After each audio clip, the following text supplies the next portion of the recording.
తర్వాత మనం స్టెప్స్ తీసుకొని ఫస్ట్ ఫ్లోర్ వెళ్ళాలి. మొత్తం ప్యాలెస్ వచ్చేసి మనకు 3 ఫ్లోర్స్ ఉంటుంది.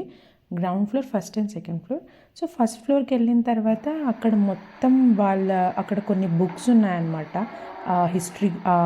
ప్యాలెస్ యొక్క హిస్టరీ గురించి. తర్వాత వాళ్ళు వాడిన different types of would furnitures, chairs కానీ, డ్రెస్సింగ్ మిర్రర్స్ కానీ, ఇంకా రకరకాల వాళ్ళ జ్యువెలరీ బాక్సెస్. అసలు అవి చూస్తుంటే మన మన ప్రెజెంట్ జనరేషన్‌లో కూడా అంత బ్యూటిఫుల్ కార్వింగ్స్ ఉన్నవి లేవు అని అనిపించింది. చాలా మంచి డిజైన్స్ ఉన్నాయి. వాళ్ళు కూర్చొని ఉండే టీపాయ్ సెట్స్ కానీ అన్నీ చాలా బాగున్నాయి.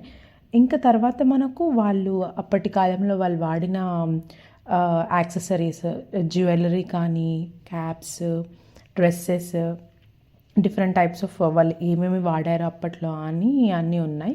ఇంకా తర్వాత లాస్ట్‌లో మేము బయటకొచ్చే ముందు పెద్ద పెద్ద కబోర్డ్స్ లాగా ఉన్నాయన్నమాట. ఓపెన్ చేయడానికి ట్రై చేసాము. కానీ అస్సలు కుదరలేదు. ఇంకా బయట సైడ్ రాగానే మళ్ళీ యాజ్ యూజువల్‌గా బ్యాక్ సైడ్ ఆఫ్ ప్యాలెస్ అనమాట.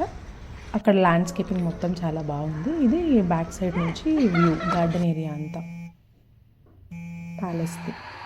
తర్వాత మనకు బయటికి రాగానే ఒక పెద్ద, కొంచెం దూరం నడిచాక ఒక పెద్ద క్లాక్ టవర్ కనిపిస్తుందనమాట. అక్కడ కింద రాసి ఉంటారు, ఈ క్లాక్ టవర్ ఆల్మోస్ట్ 100 ఇయర్స్ నుంచి అలానే రన్ అవుతూ ఉంది అని చెప్పాలి. చాలా పెద్ద క్లాక్ టవర్. ఇది ఒక one of the photo taking place. బాగుంటుంది. ఈ ఈ ప్లేస్లో ఫొటోస్ తీసుకుంటే దట్స్ ఆల్ అండి. నెక్స్ట్ వీడియోలో ఇంకా ఫర్దర్గా ఏమేమి చూసామో